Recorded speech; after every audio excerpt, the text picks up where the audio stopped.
Spoštovani gledalci, prav lepo pozdravljeni v družbi z Jezusom.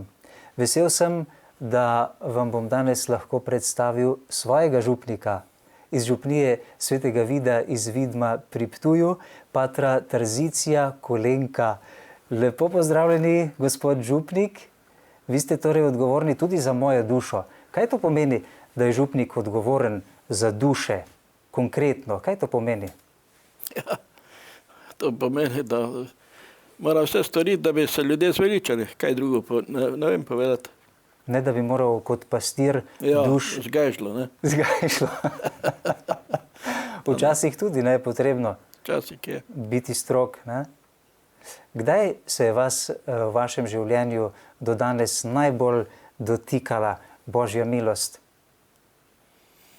Ja, jaz bi najprej začel tako, kot je danes začel provincial Frančiškanov pred angelovim češčenjem, ko se zvoni. 5 minut pred tem je imel krasni uvod in s tem jaz tudi začel. Prosim. Namreč začel je, vsak dan bo ena kitica hvalnice stvarstva svetega Frančiška. Najvišji vsemogočni dobri Bog, tebi hvala, slava in čas in ves blagoslov, tebi najvišjemu edinemu pristoji in nihče ni vreden tebe imenovati. Želim bi na začetku pozdraviti vse gledalce in gledalke z Frančiškovim pozdravom mir in dobro. Zelo lep uvod, hvala lepa. Torej, za katere stvari v vašem življenju vi najbolj slavite Gospoda?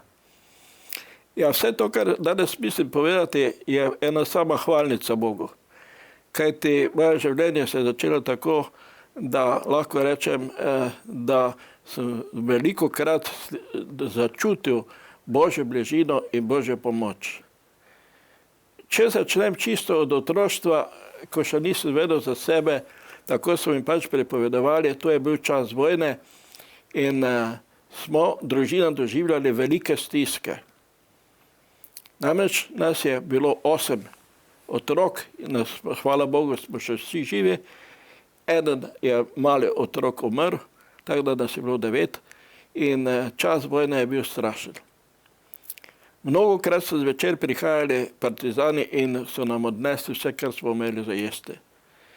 In pri nas smo, v naši hiši smo skrivali tudi enega partizana in Nemci so to nekako zvedeli in so šli od Ptuja, to je cirka 3 km do nas, so naredili racijo, vsako hišo, vse premetali, vse preiskali, če bi kaj našli kakšnega partizana. Mi smo to zvedeli in to je bila strahotna stiska. In mati, vem, da je naredila to, da je rekla otroci, pridite skupaj in smo skupaj ob njej molili rožni venec, molili in molili in molili. Tako da se je že zvečerilo in je že bila nastala tema in mislili smo, zdaj smo mi na vrsti in potem čakamo, pa nikogar ni bilo, patrulja ni bilo. Drugi dan zjutraj so nam povedali pri sosedovi, da so tam prenehali in so se vrnili nazaj v mesto. S tem je naša hiša bila rešena. Drugače bi končali nekje v taborišču. Tako, že prvič se nas je tu Bog dotaknil in zato smo seveda vsi otroci, koliko nas je še danes 8 živi, smo vedno Bogu hvaležni za to. Vas je tudi ta živa izkušnja, čudovita izkušnja, kako je Bog pomagal in vas zaščitil, pomagala potem, da ste razmišljali o vaši nadaljni poti, da bi stopili na duhovniško pot? Ne bi rekel, da bi ravno to nekako bil vzrok, ampak vse drugo, kar je sledilo, je pa bilo nekaj podobnega. Ne? Če čisto iskreno povem, kako sem jaz začutil Božji klic preko zelo velike preizkušnje tragedije mesta Ptuja in samostana svetega Petra in Pavla na Ptuju. Namreč, ko sem bil ministrant, sem zjutraj prišel ministrirati na prvi petek 2. avgusta, polno ljudi v cerkvi, prispovednica, pater, ki bi bil določen za mašo, gvardijan, ga ni bilo, in potem je nastala panika, kje je, in šli so in bil je v sobi ubit. To je za mene otroka bilo nekaj pretresljivega, težkega. In s tem v zvezi bi potem tudi nekaj še povedal rad, ker takrat ni bilo telefonov. So mene, torej bil sem menda v 6. razredu, so me prosili patri, če bi lahko šel k Sveti Trojici v Podlednik povedati, kaj se je zgodilo. In tako sem jaz šel dolgo pot, 12 kilometrov skoro, in sem po poti razmišljal vsem tem, kaj se je zgodilo, zakaj se je zgodilo. No, potem je bil slavnostni pogreb, to je celo mesto bilo na ulici, vse mesto. In slučajno sem bil pri frizerju tam vizavi kloštra in sem poslušal modre možakarje, ki so približno takole govorili. Tega smo zdaj spravili, tega gvardijana, ne, ko je bil ubit, drugi so v zapori, tako bo kloštar počasi osvobojen teh patrov, oziroma bomo ga spraznili. Meni kot otroku se je to malo hudo zdelo, pa sem si pri sebi rekel, kaj pa če ne bo tam imeli prav, kaj pa če se ne bo tako zgodilo. In resnica je bila ta, da ko je bil tisti slavnostni pogreb tega gvardijana, patra Gaudencija, isti dan se je prijavil prvi sebenišnik. Pater Gaudencija skledal, zdaj že pokojni. In tako sem potem mislil, pa ne bo se vam čisto tako uresničilo, kot ste mislili. No, čez nekaj let pa se je zgodilo, da smo se dva iz kloštra, dva fanta prijavila za sebenišče v Zagreb in pa še 3 drugi, tako da nas je 5 romalo v Zagreb v gimnazijo, ker v Sloveniji ni bilo gimnazije za verske šole. To je torej ena taka stvar, ko človek čuti, potem ko gleda nazaj, čutiš, da je nekdo to vodi. Ne? Tako smo potem šli v Zagreb, tam končali gimnazijo, pa šolo, potem so se preselili v Ljubljano in tako je potem končal sem moj študij v Ljubljani. Sicer pa ste bili okoli 3 leta stari, ko bi naj zavezniška letala porušila minoritsko cerkev na Ptuju, ne? Ja, to imam tudi lep spomin, namreč vsak človek ima en taki dogodek, ki se ga spominjaš. In jaz sem imel ta dogodek, edini dogodek, ki se ga iz otroštva spominjam, je to, ko je cel dan bombardiralo, se kadilo, smo videli oblake, prahu in dima in potem je nekdo prišel iz mesta Ptuja in je sporočil kloštra, cerkev so nam zrušili. Sosede so skupaj leteli, tega še spomnim točno, kje so stali in se vsi jokali, nimamo več kloštra, nimamo več samostana. Tako da to ostane človeku nekako celo življenje. Vi ste od leta 1992 delovali kot duhovnik v tej župniji, ne? Takrat že so se začeli premiki in pravzaprav neki pokazatelji, da bi se vendarle morda enkrat lahko zgodilo, da bi ta cerkev bila obnovljena. Namreč poštna stavba je bila toliko desetletij postavljena na mesto cerkve, ne ob samostanu. Ja, tu bi rekel takole, ko sem bil otrok, sem hodil ministrirati in smo se otroci lovili po temeljih te cerkve, ki so bili temelji naredi približno meter visoko in tu so se mi krasno lovili gor po tistih ruševinah in niti sanjal nisem nikoli, da bi jaz bil tisti, ki bi moral to cerkev obnoviti, graditi. Niti sanjalo se mi ni. Ko sem prišel do 91. leta iz Ljubljane, pa sem vedel, da zdaj bo moral nekam iti na neko postojanko in me je takratni provincial določil za Ptuj. Nič se še ni vedelo, kaj bo, ampak ko sem prišel na Ptuj, pa se je začelo počasi govoriti, pošta bo šla ven in bo priložnost za to, da se pristopi k obnovi cerkve. In zopet lahko rečem, da je Bog poslal nekoga, ki je pomagal pri tem. In to je bila Kristina Šamperl-Purk, sestra našega patra Janeza Šamperla. Že pokojna. Že pokojna, bom pozneje povedal o njej kaj. In ona je bila tisti movec, da se je začelo gibati in da se je začelo širiti, kaj če bi pa zdaj bila tisti čas, da bomo cerkev zgradili na novo. In resnični vezni člen med občino in cerkvijo, ne? Točno, ona je bila odgovorna za kulturo in je bila ta njena pristojnost in je ona bila tista, ki je pravzaprav bila motor vsega prizadevanja, da bi obnovili cerkev. No, vodja in duša projekta ste vendarle bili vi, vse niti ste držali v rokah. Kako ste pravzaprav sploh potem lahko začeli? Brez vsega ste bili, nobenih sredstev niste imeli, ne? Takrat po vojni so vaši patri, ko so se vrnili, začeli obnavljati vsaj del samostana, ki je bil tudi porušen. Kaj se je pravzaprav zgodilo takrat s tistimi ruševinami? Ja, ruševine so odpeljali, to sem gledal slike, to so kilometre in kilometre so bili farani z vozovi, s konji, z voli, kravami, ki so odvažali ta material ruševine. In takrat so že tudi odbirali tiste ruševine, ki bi slučajno kdaj prišle prav za gradnjo obnovo cerkve in so bile deponirane tam, ampak tovariši so tisto vse zaplenili, nacionalizirali in so s tem kamenjem, s temi ostanki ruševin so gradili zadružne domove. Tako da ni bilo potem nič od tega. Kako se je začela z gradnjo cerkve, ko se je zvedelo, da bo pošta, ker je bila premalo prostora, da bo pošta morala zapustiti to lokacijo, takrat smo pa mi začeli tudi razmišljati o tem, če bi vendarle cerkev obnovili.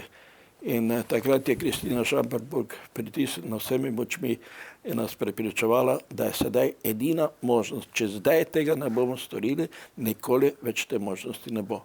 Tako. In tako ste vi potem poprijeli in se lotili. Največji problem na začetku je bil mandat, da bi bili morali najti občini oziroma pošti nadomestno lokacijo oziroma jo financirati, ne? Ja, tukaj je bilo zelo veliko problemov. Kolikokrat sem romal od kloštra do občine, da smo se dogovarjali, iskali rešitve, ne. Sicer je, moram reči, občinsko vodstvo bilo za to, ker so čutili pritisk vseh, ki so prihajali na Ptuj, vsi turisti, saj vem, da to ne paša pošta taka socialistična stavba zraven baročnega samostana. In tako je bil tako močen pritisk. Kdorkoli je prišel turisti, pa zakaj je to tu, pa zakaj tega se ne umakne, ne? In tako da zunaj je bilo, ampak znotraj mesta pa ne.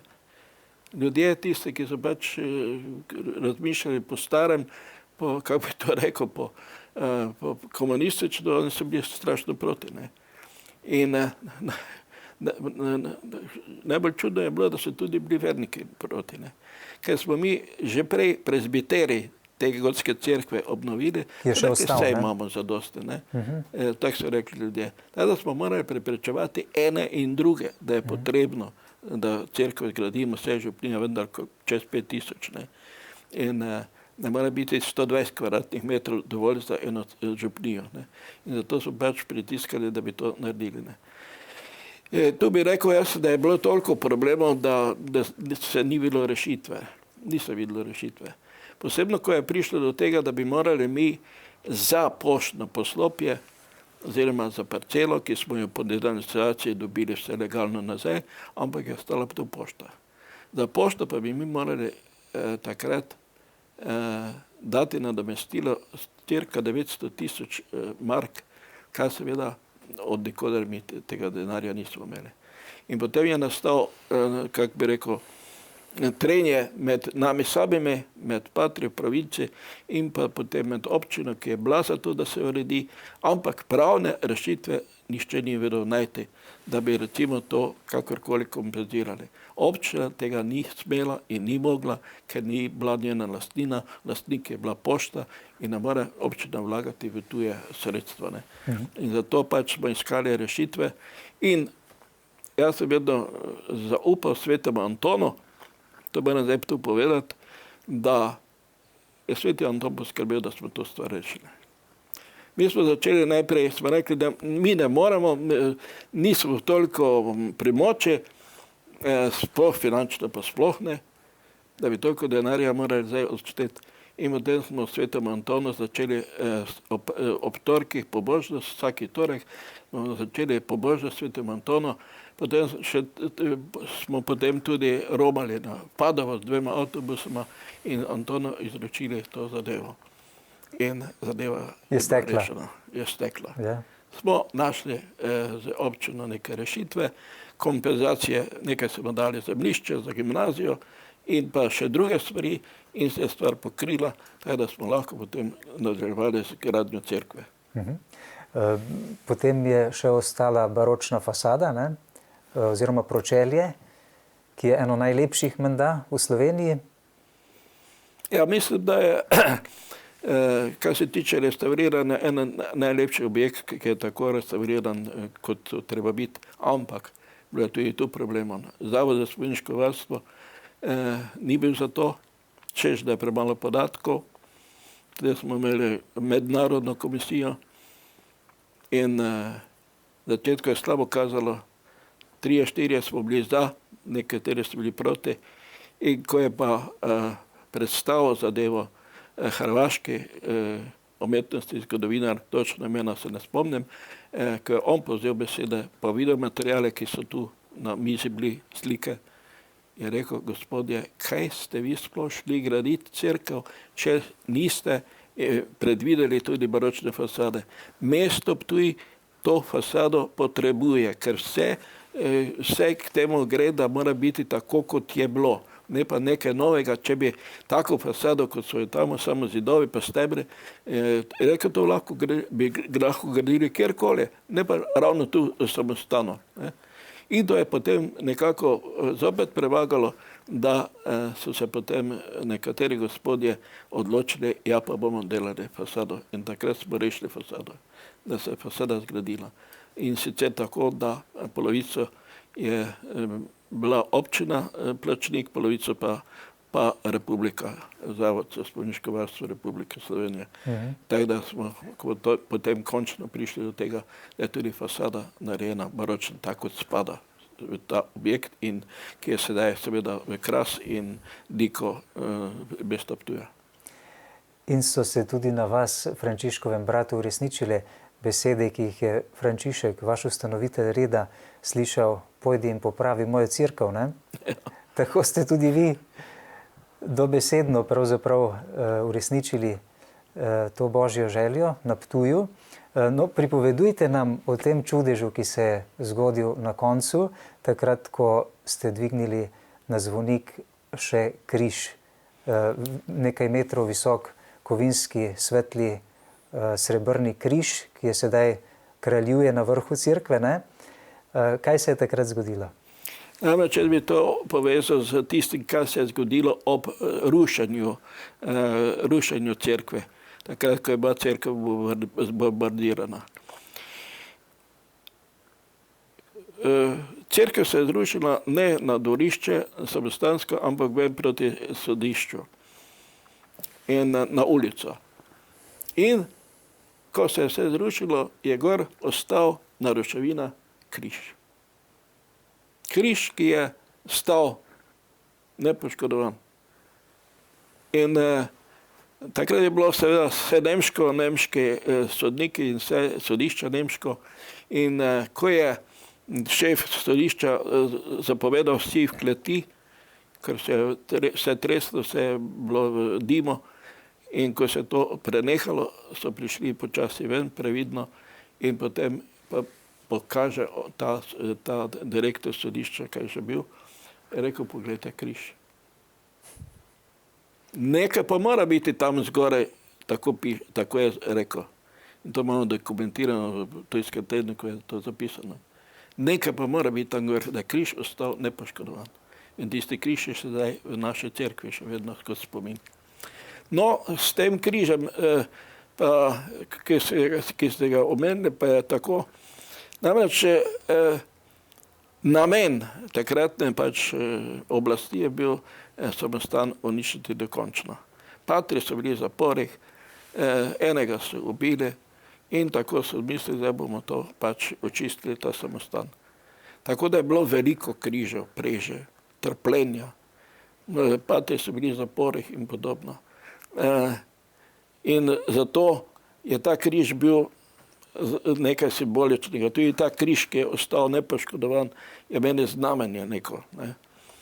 In potem, ko smo mi cerkev kljub temu začeli graditi in je bil zvonik še končan, je trebalo dvigniti ostrešje oziroma kupolo zvonika, ki smo jo spodaj delali, in je potem prišlo dvigalo in ga dvignilo gor, so ga sadili na svoje mesto in potem seveda je bilo dol slavje, smo se veselili tega, provinciar je blagoslovil ta križ pa to kupolo in potem smo to delo končali, smo šli na kosilo z gosti, ki so bili povabljeni, med njimi sta bila tudi nadzorna Marija Toplak in pa Boris Volk, arhitekt naš, in smo šli potem vsi so že odšli, ona dva sta bila zadnja in smo šli dol na dvorišče, jaz sem jih spremljal, pa pogledam gor, križ gori.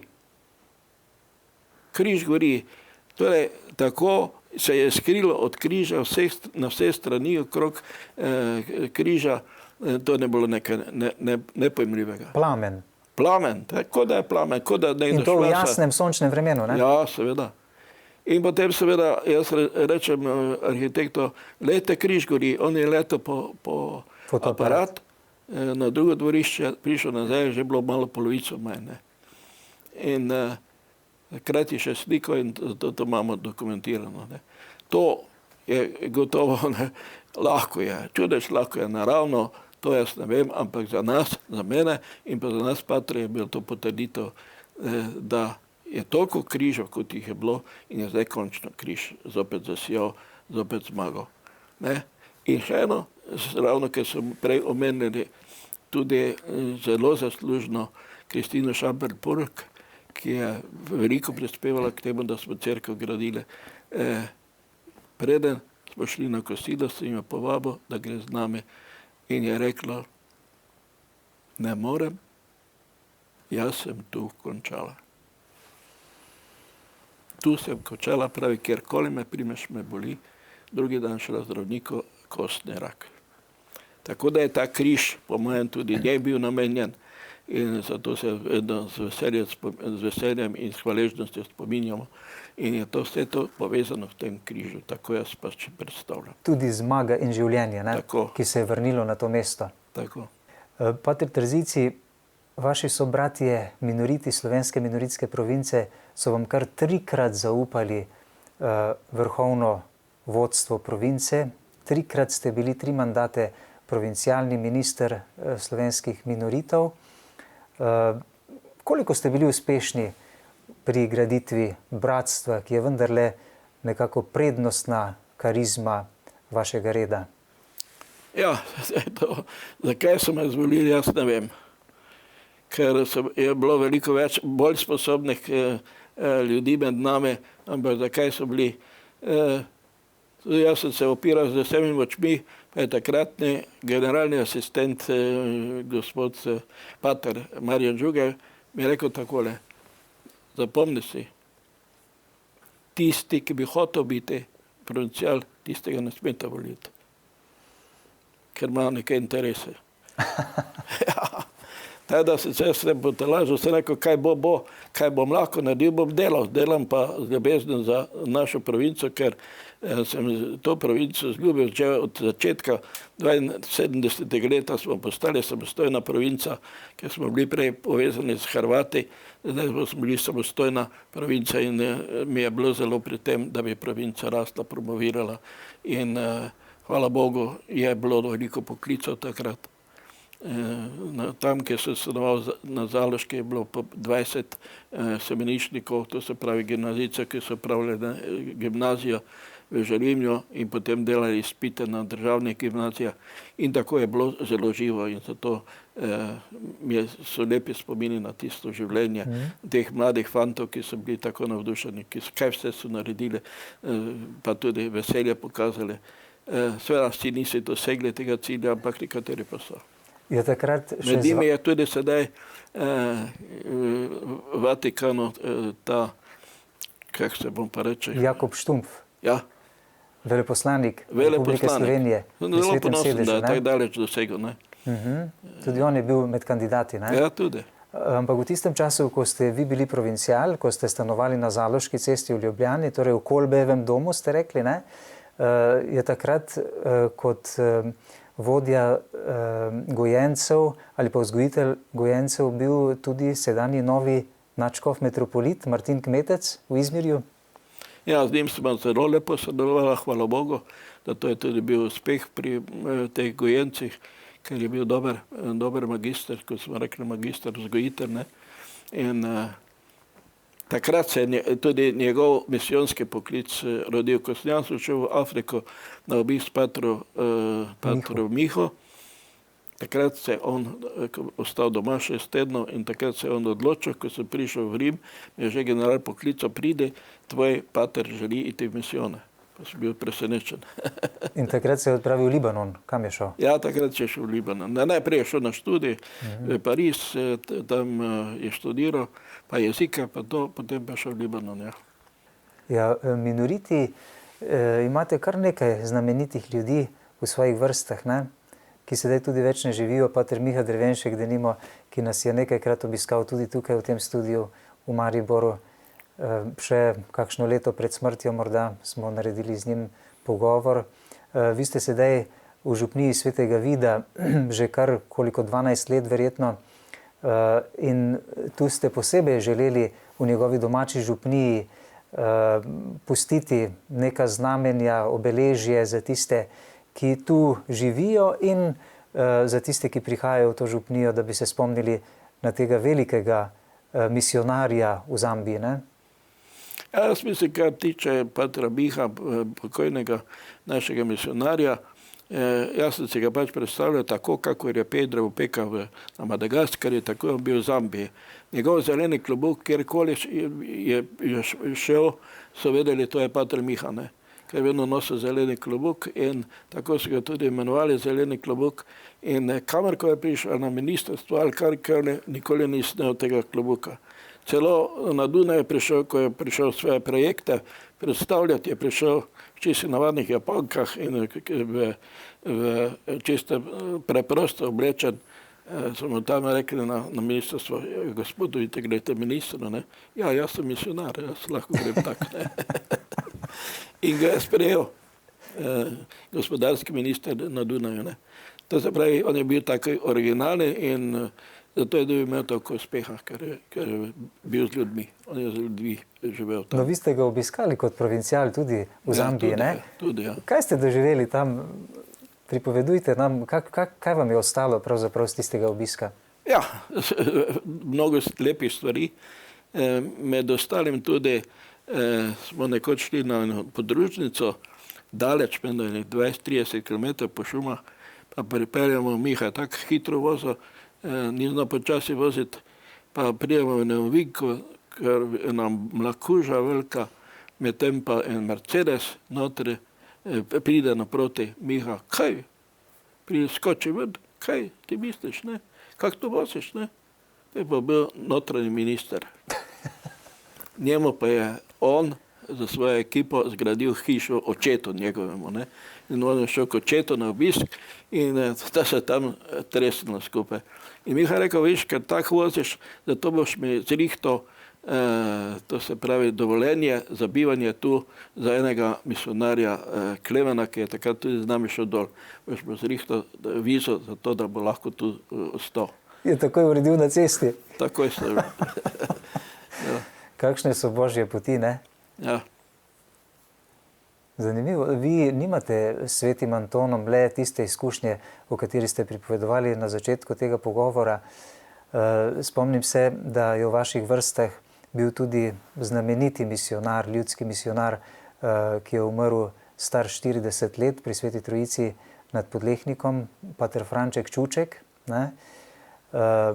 Ko ste ga zadnjič peljali domov na obisk k njegovi mami, tudi tam ste morali zaprositi svetega Antona za pomoč, ne? Kaj se je dogajalo takrat?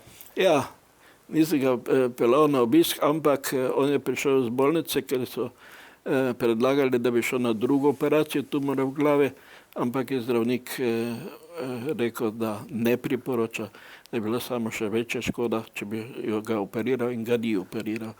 In potem ga je trebalo dati domov in sta hkrati prišla župnik od Trojice pa njegov rodni brat, ki so často prišla. Ne?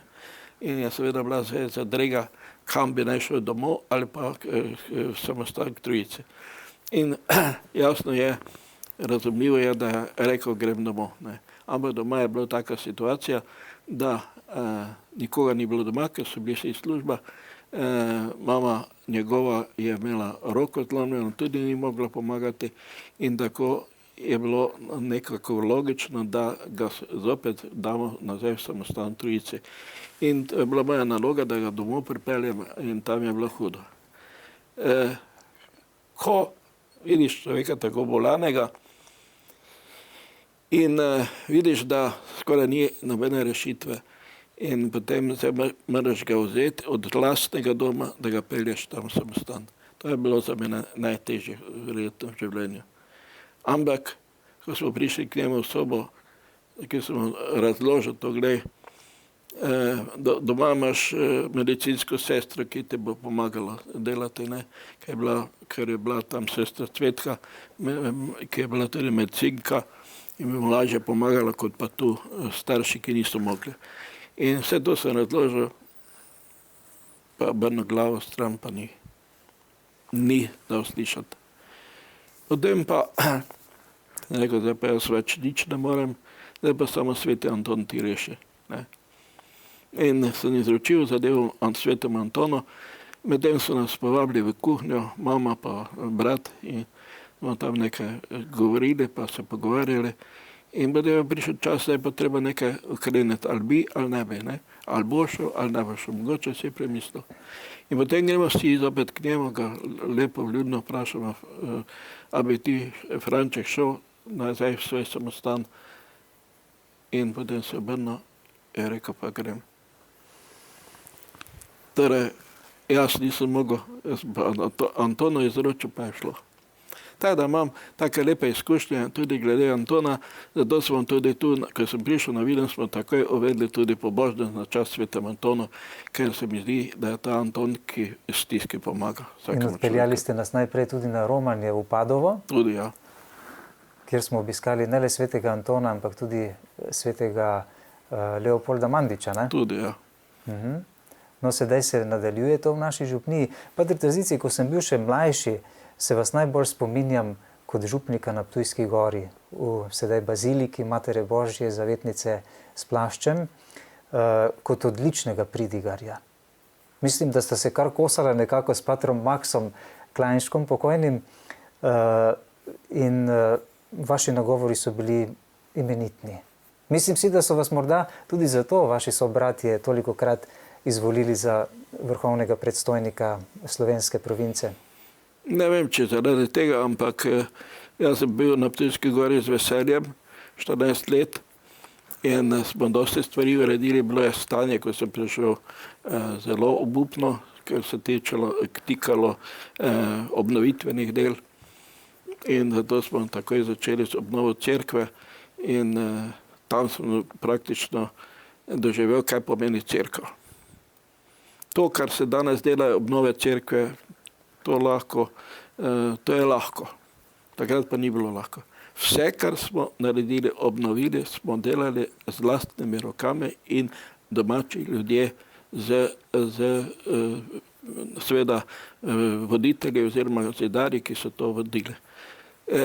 Takega sodelovanja nisem ne prej, pa ne pozneje videl. Ne. ker so ljudje prihajali skupaj, so vedno bili pripravljeni. Vem, ko smo nosili plošče za tlak, težke kamnite plošče, 40x40, to je to težko nositi. In nobenega stroja ni bilo takrat, ni mogoče bilo gor spraviti.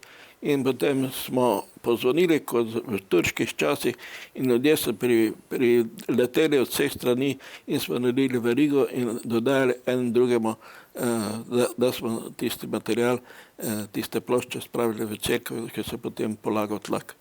To mi je tako stalo v živo spomino in takrat se je to res sodelovalo z ljudmi in ljudje so bili pripravljeni, ker je šlo za njihovo cerkev in to mi je bilo zelo veselje, da smo to lahko uspeli. Ja, veliko življenjsko delo pravzaprav je skupaj z vami opravljala tudi na Ptujski gori, še veliko več let, kot ste vi bili tam župnik. Vaša sestra Marija, rekli smo ji Micka, Gorska Micka je bila najbolj znana, ne?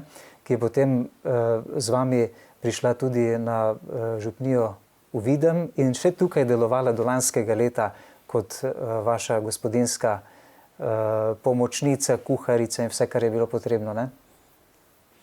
Ja, gotovo, da je to tudi eno veliko delo, ki mogoče dovolj ni priznano, kajti ona je vse svoje življenje žrtvovala za služenje bratom minoritom in zato je to bilo čas in pa to je dela z veseljem. Koliko let? 65 let. 65 let. Danes pa je stara koliko? 92 let. No, še lansko leto se spomnim, je prihajala v cerkev k maši, sama, ne? Sicer že s težavo, pa vendar. Tako da hvala Bogu, Bog ji naj da še moči, da bi ostala še lahko pokretna naprej. Pater Terzici, veliko darov vam je Bog dal. Vi pravzaprav se precej razlikujete od vaših številnih sobratov, ki ne morejo delovati z vsako skupino ljudi. Vi niste imeli težav ne z otroki, ne z malimi, ne z veroučenci višjih razredov, ne z zakonci, ne z mladimi. To je neka posebna karizma, ki jo imate, ne? Ne bi jaz to toliko poudarjal, ampak jaz sem delal z veseljem, karkoli. Bil sem pa že od malega navajen, da vedno sem skušal nekaj novega uvesti. Ko sem prišel v Dornovo, sem najprej poiskal mladino in sem imel 60 mladincev. Potem nekaj, kar ostane. Jaz sem vedno delal za tem, da nekaj, kar ostane. Osebno, ko sem hodil še z drugimi brati na misijone, smo vedno šli za tem, gradimo to, kar bo potem ostalo živo v občestvu. V občestvu. Tako vem, da sem na enih 6 zakonskih skupin takrat ustanovil na misijoni, ki še danes delujejo. To se pravi, takrat je bilo vseeno, zdaj pa to raste. Ponekod bolj, ponekod manj. Tudi vsako drevo, eno bolj raste, drugo manj. Tako da sem na to res vesel, da je nekaj, kar je bilo vstajeno, da živi in raste. Ne vas malo vprašam, kakšne so vaše priprave, ki jih mi ne poznamo? Od duhovne priprave do potem tega, kar morate pripraviti kot neki material za delo, denimo v zakonskih skupinah in tako. Kako pri vas to deluje? Ja, prej je bilo drugače, ker si moral specialno za to se vsesti dol pa pripraviti, ko je šlo za mladino. Ne moraš pri mladino priti, ne da bi bil pripravljen. To se mi je zdelo greh priti pred mlade, če nisi pripravljen, da boš se z njimi srečal. In ta priprava ni bila tako preprosta. Ker mladi so zahtevni, bili takrat, pa so zdaj tudi, zdaj še bolj mogoče. Ampak bistveno je, da imaš te ljudi rad in da bi rad nekaj dal, da bi bili srečni, da bi bili veseli in da bi tudi sam to veselje ob njih čutil, da človek raste. Kaj se tiče recimo teh zakonskih skupin, moram reči, da jaz sam rastem ob njih, ker oni imajo svoje življenje, imajo svoje izkušnje in tiste njihove izkušnje tudi meni veliki meri pomagajo v življenju. Zdaj je drugače, zdaj recimo, ko so take stvari, večina te stvari razmišljam na dializi. Ker hodim že 16 let na dializo in potem tam imam čas, da se te stvari pripravim, doma pa jih potem skušam realizirati. Vi ste v samostanu svetega Petra in Pavla oziroma v župniji svetega Petra in Pavla na Ptuju, kjer ste vodili projekt obnove rekonstrukcijo minoritske cerkve. Poleg zakonske ne ene skupine, menda, ne? Dve skupini Petr Skala, bili tudi pobudnik za ustanovitev Društva izobražencev svetega Viktorina Ptujskega, ki še danes po tolikih letih zelo, zelo bogato deluje med nami. Jaz bi rekel tako, to je tudi eno tako drevo, ki je bilo vseeno. Ko sem jaz prišel, sem videl, na Ptuju je bilo tako veliko izobraženih, dobrih ljudi, ki pa sam za sebe noben nič ne more. Če pa stopijo skupaj, postanejo in subjekt, potem tega subjekta ne more nišče mimo iti. Postanejo subjekt. In zato se mi je šlo za to, da bi ti izobraženci bili kot subjekt povezani v neko skupino. In tako je Božena Čačkovič, advokatinja, je tudi bila za to navdušena in smo skupaj stopila, pa smo potem organizirala ustanovitev Društva izobražencev Ptujskih. In še danes, res, hvala Bogu, še danes deluje. In ker mi kot posamezniki velikokrat ne zmoremo nič, ne? Ali pa manj, kot bi, če smo skupina. Če pa skupina, smo povezani, je tu organizacija, pa so načrti, projekti in potem to lažje gre. In to je v resnici bilo ogromno čudovitih predavanj, poučnih, koristnih, resnično, tako duhovno, kot da smo se lahko izobraževali ob teh predavateljih, ki so bili res mnogi vrhunski, ne? Ja. Vseh letih. Ja, vseh teh letih. Zastavljali tudi vprašanja potem tem predavateljem in tako, ne? Pater Terzici, že v Ljubljani pravzaprav ste vi izvedeli, da se je pri vas pojavila neka pomanjkljivost v telesu in da vas verjetno ne čaka nekaj lepega v prihodnje, glede vašega zdravstvenega stanja, ko ste na Ptuju zgradili cerkev in bili prestavljeni na župnijo Videm, potem pa ste morali začeti že na Ptuju obiskovati dializo, ne? Ja, glede tega bi zopet rekel takole. Jaz mislil takrat, ko me je to doletelo, da se bomo vse zrušilo. Mislim, mi tudi je v začetku, ne. Biti vsaki drugi dan tam toliko ur, sem mislil, to ne bo šlo, ne. Pa sem, hvala Bogu, zopet dobil tam ljudi, ki so mi prišli naproti, ki so mi zadevo razložili, ki so me potolažili in so rekli, vse boste še videli lahko delali. Ste mislili, da ne bo moč več delati? Ja. In smo potem seveda nadaljevali z gradnjo cerkve in smo prišli do tega, da smo potem res cerkev zgradili. In najlepši trenutek pri tej gradnji cerkve je bil za mene osebno, ko smo dvignili na steber Marijo, lepo Madonna, kako se reče, ki je gotska, ena najlepših gotskih kipov marijinih sploh v Evropi. Rečemo je Ptujska Madonna, ne? Tako. Tri take podobne kipi so gotskega časa 1290 približno, to se pravi 13. stoletju, konc 13. stoletja, ena v Nemčiji, ena v Franciji in ena na Ptuju. In ta Marija je z oltarja padla med ruševina in so jo iz ruševin ven potegnili.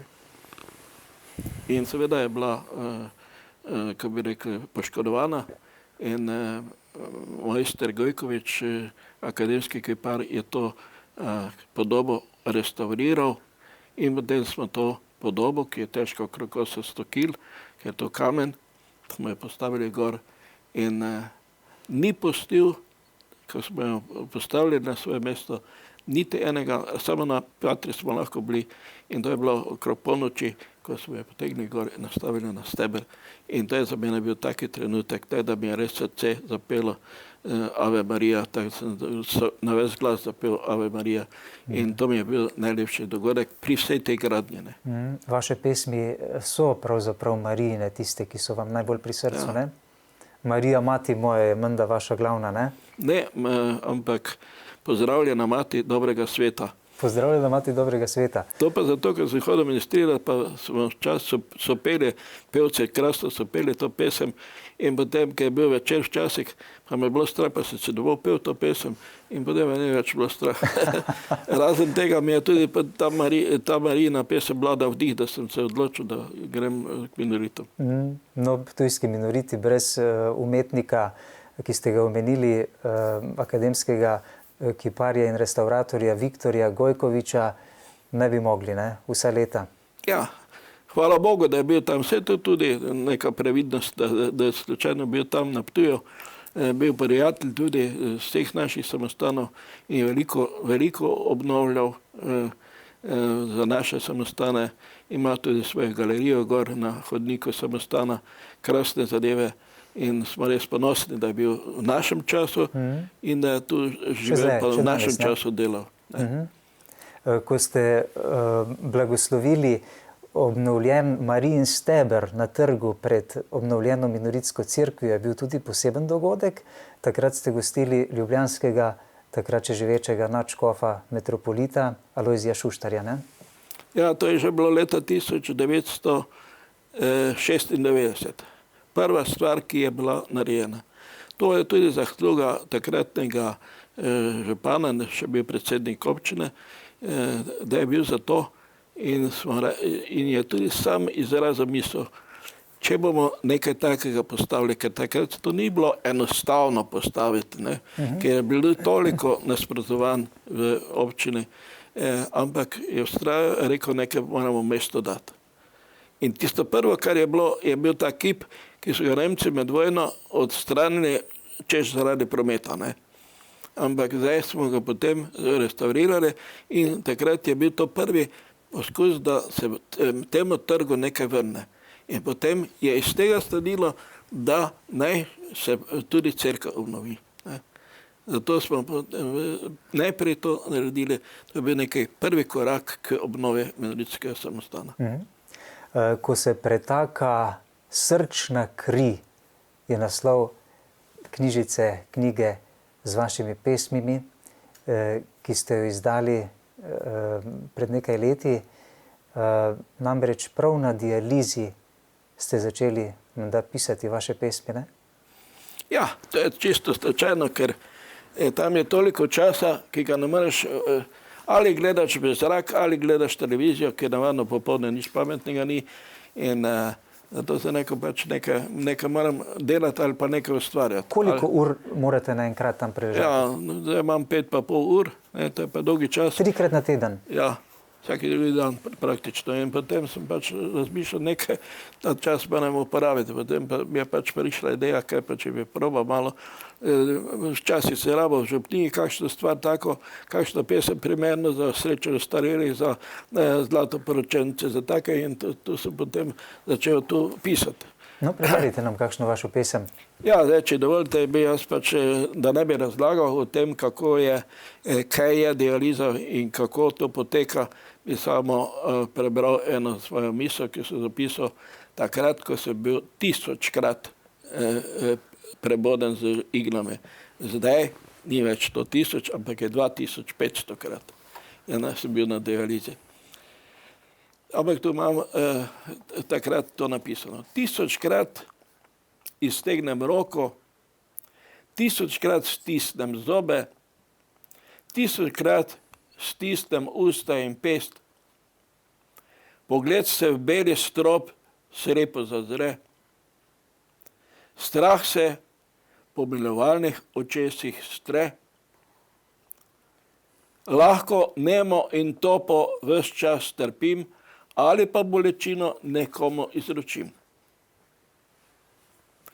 Čas vedno svoje naredi, dušo očisti in kri.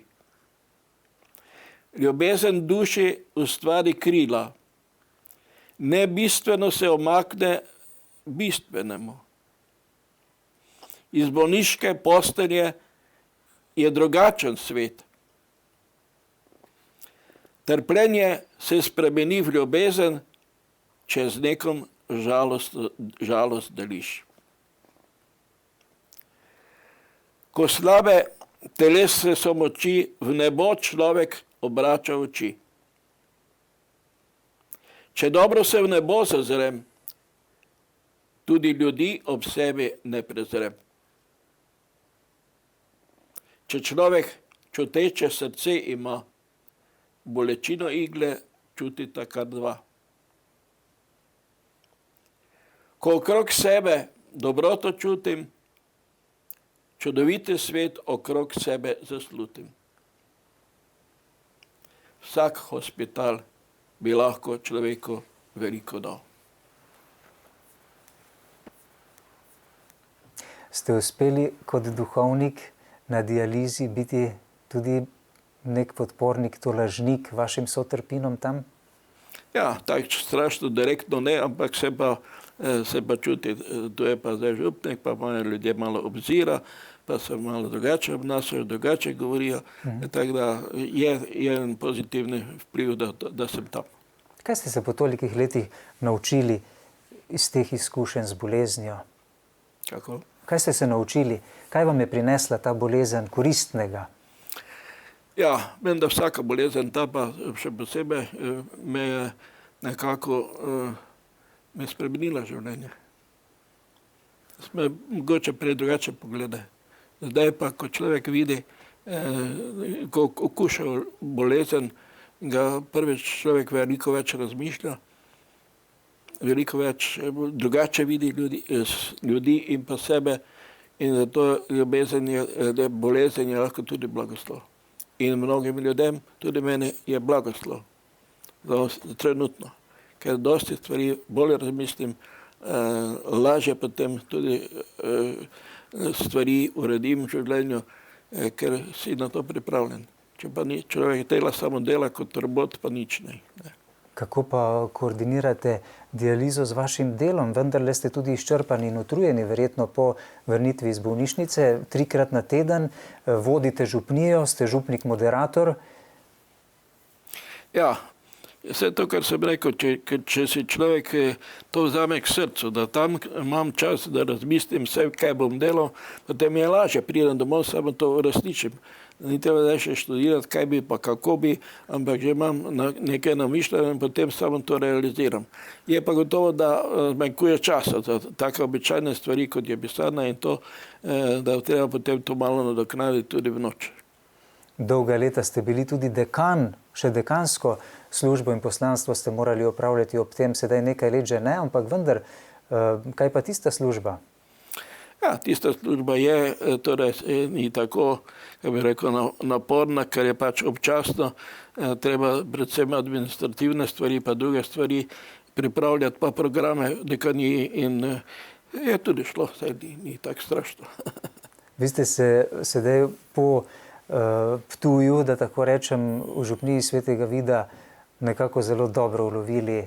Začeli ste nove projekte tukaj v naši župniji, dozidala se je cerkev, povečala se je cerkev, vsaj vhod v cerkev, nove orgle so se nabavile, cerkev se je obnovila v celoti, od znotraj, odkrile so se freske, ne, ki so bile zakrite desetletja in desetletja, verjetno, ne? Ja. Ja, tudi to je, reče, ni samo moja zasluga, ampak zasluga vseh patrov, pa potem vseh tudi faraonov, ker so bili zelo dovzetni in so stvari podprli, ker sam ne moreš nič narediti. Tisto, kar pa mogoče niso imeli, pa za mene najbolj tisto na duhovnem področju. To so skupine, ki jih imamo kar nekaj v župniji, to je Karitas, zelo živa, potem so zakonske skupine, ki so zelo oporo in pomoč, in potem župnijski svet in druge skupine. Najbolj od vsega pa me je tudi presenetila skupina Frančiškove družine. Že mnoga leta prej, ko še nisem bil na Vidma, smo govorili, zakaj nima župnija Vida Frančiškove družine, to je Frančiškov svetni red. In so rekli, da to ni mogoče, da se to ne da. Frančiškovi otroci so bili, so lepo delovali, Frančiškova družina pa ni bilo. Pa so rekli, pri Bogu je vse mogoče, in smo začeli akcijo in danes se najbolj ponosen prav na Frančiškovo družino, ker tu pa čutim tisto Frančiškovo bratstvo najbolj, med temi lajki, ki so se zaobljubili živeti po vzoru svetega Frančiška, imamo tako lepa srečanja, da sem tega najbolj vesel in tudi sedaj najbolj to pogrešam.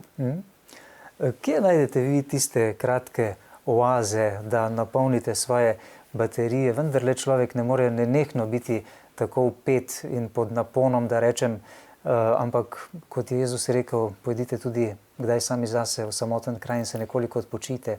Kje najdete vi tiste trenutke zase? Ja, prvič mi imamo skupno molitev jutre, 1 uro. To zmolimo, torej brevir, kot rečemo, to se pravi bogoslužno branje hvalnice in dnevno molitveno uro, pa še potem meditacijo skoraj pol ure, tako da je to kar en dober štart za dan, ki je pred nami. Ne. Potem pa tudi, ko se tudi na dializi dosti kaj preberem, razmišljam o tem in to mi daje moči. Kateri so tisti svetli liki v vašem življenju, pater Terzici, ki ste jim najbolj hvaležni, da ste na tej poti lahko, da ste stopili na to pot, da ste vztrajali na tej poti in prišli tako daleč, kot ste danes? Ja, če bi čisto od začetka, ko sem bil ministrant, sem imel zelo rad patre, ki so maševali, ki sem hodil ministrirati, osebno v adventnem času.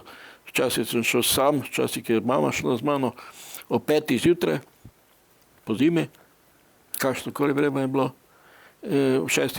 so bile zornice in takrat sem začel nekje čutiti to. In dosti krat sem šel sam, včasih je šla mama z mano.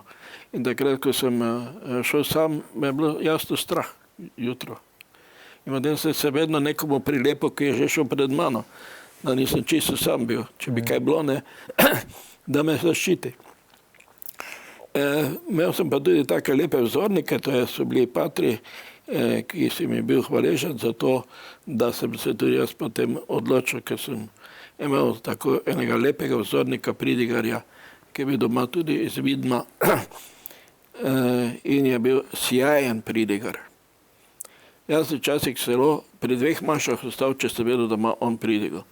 Tako so me pritegnili na tiste njegove pridige in se spomnim leta 1954, ko je še bil trdi komunizem, je on tam pri Marijinem oltarju si upal izreči preroške besede, za katere, če bi ga on nekdo prijavil, bi ga to šel nekaj let v arest. Ker je izrekel besede v pridige, bodo prišli časi, ko bo Marija zopet postavljena nazaj v Kremelj. V Kremelj? Kremelj, ja. V Rusiji. To se pravi ruski, ne. In to si je upal reči, to jaz sem takrat že mislil, čakaj, ti pa moraš imeti korajžo, ne. To je bil pater Daniel? Ne, Marjan Gojkošek. Marjan Gojkošek. Ja. To me je potem tako navdihovalo in zato sem rad hodil pridiga poslušati, njegove pa najbolj. Kako pa danes, pater Terzici, to dogajanje prenašate, da tako rečem, kar se danes dogaja, ta aktualni trenutek za cerkev, za svet? Vsi smo padli v neko krizo zaradi koronavirusa. Tudi vi sami ste dodatno obremenjeni in ovirani pri vašem delu, že zaradi starosti, zaradi dialize in vsega. Morate še skrbeti za to, da si nadenete masko, da se redno razkužujete pred verniki in tako. To je še najmanj, ampak je pa dejansko taka kriza danes, jaz se doživljam krizo cerkve. Zdaj, koliko je cerkev kriva, ne bom to razmišljal, ampak situacija je taka, da cerkev vedno potegne kratko. Če zdaj samo gledamo zadnje ukrepe, vsi drugi, vse trgovine, vse je lahko odprto, vse smučarije, vse šport, cerkev pa nič premaknilo. Se nič ni premaknilo, da bi lahko ljudje šli k maši. Najhujše od vsega pa se mi zdi v tej krizi, koliko smo imeli pogrebov veliko lansko leto, da ljudje svojega pokojnega svojca ne morejo dostojno pokopati. To pa se mi zdi najtežje za ljudi, ker čutim z ljudmi, kako to trpijo ob tem. In to se mi zdi najhujše. Drugače pa seveda lahko rečem, da pač tudi tu se zdaj pokaže koliko so ljudje, koliko imajo ljudje v sebi nekaj človeškega. Ne. Če vidi samo sebe, potem drugih ne vidi. Zato so ljudje, ki jim je vseeno, če ljudje umirajo, samo da bo on imel svoje pravice, da lahko on svoje reče, ne samo reče, ampak tudi stori, kar hoče, to je znamenje, da človeku nekaj ni v redu. Ne moreš sam človek živeti, sam ne more živeti, mora imeti druge ljudi. Ne more človek sam živeti. Ampak ti ljudje, ki tako razmišljajo, ki vse kritizirajo, tisti pa mislim, da vidijo samo sebe. Ne? In to se mi zdi, da je najhujše. Za cerkev pa bo zopet tukaj potegnilo takrat, ko jaz imam občutek, ker ljudje, ki smo jih zdaj navadili na maše, na Facebook pa televizijo, bojo se težko odločili, da bodo šli nazaj. Ampak upam, da bo tudi čas svoje prenesel, da bo ljudje videli, da brez tistega, ta višjega, ne morejo živeti. Ne? Tako kot je tisti rekel. In že čez 2 dni bomo začeli sveti postni čas v katoliški cerkvi. Morda bo kakšen nov izziv nam dan v tem času, za ta postni čas. Kaj menite, kakšne izglede nam dajete za prihodnost? Kako bomo ostali na površju kristjani, najprej, da tako rečem, da bomo ostali zvesti Kristusu, kljub raznim preizkušnjam, obupu, ki se danes pojavlja in tudi nekako človek izgublja vero in zaupanje v Boga v takšnih situacijah. Ne? Ja, jaz mislim, da kar tiče nas kristjanov, je samo ena pot, po mojem mišljenju. To se pravi naša lastna identiteta.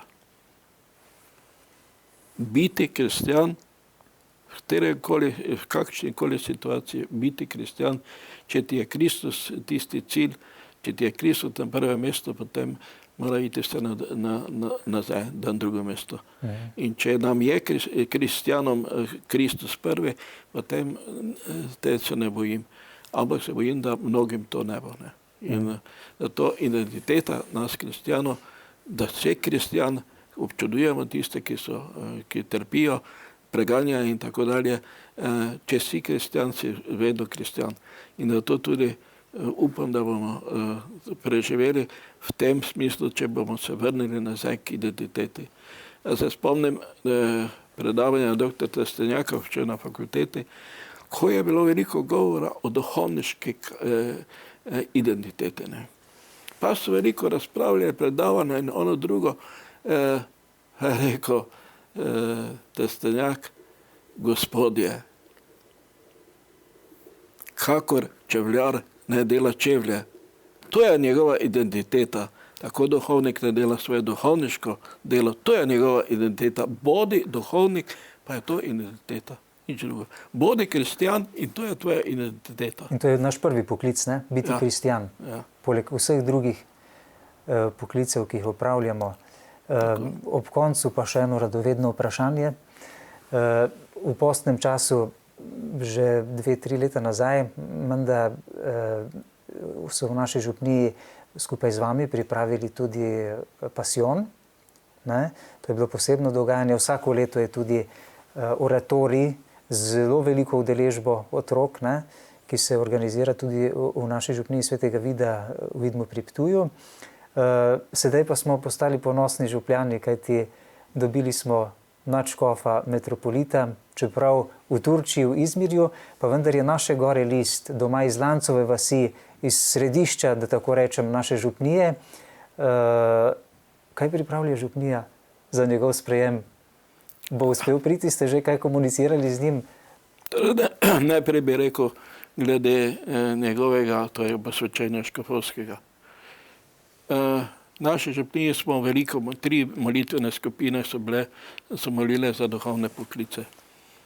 In zadnje čase, zadnje leto se je pa tudi ustanovila posebna skupina iz Frančiškove družine, so se nekateri odločili, da bi v prvih petkih zvečer po maši pred Najsvetejšim molili do polnoči, pred Najsvetejšim. No, Sem rekel, dobro, če boste vi ustrajali. In to ni bila moja pobuda.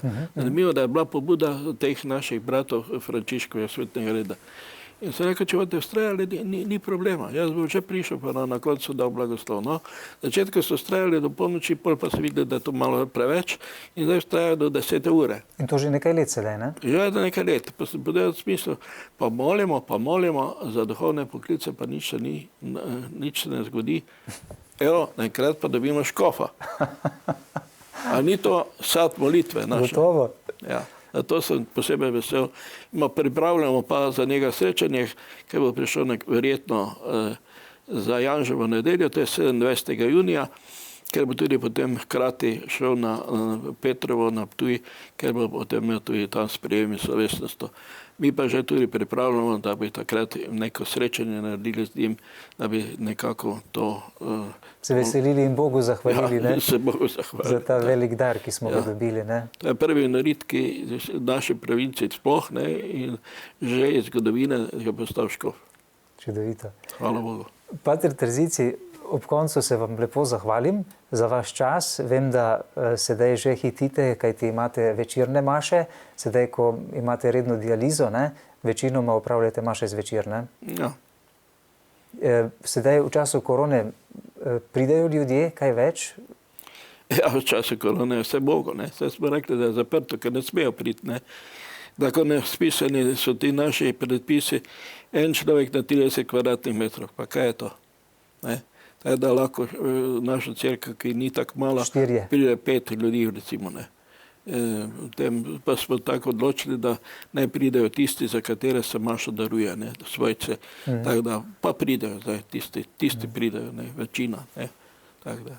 Še veliko trdnega zdravja, kolikor pač je Božja volja, vam želimo, da bi lahko še dolgo opravljali to pomembno poslanstvo, ki ga opravljate v naši župniji, župnika, moderatorja.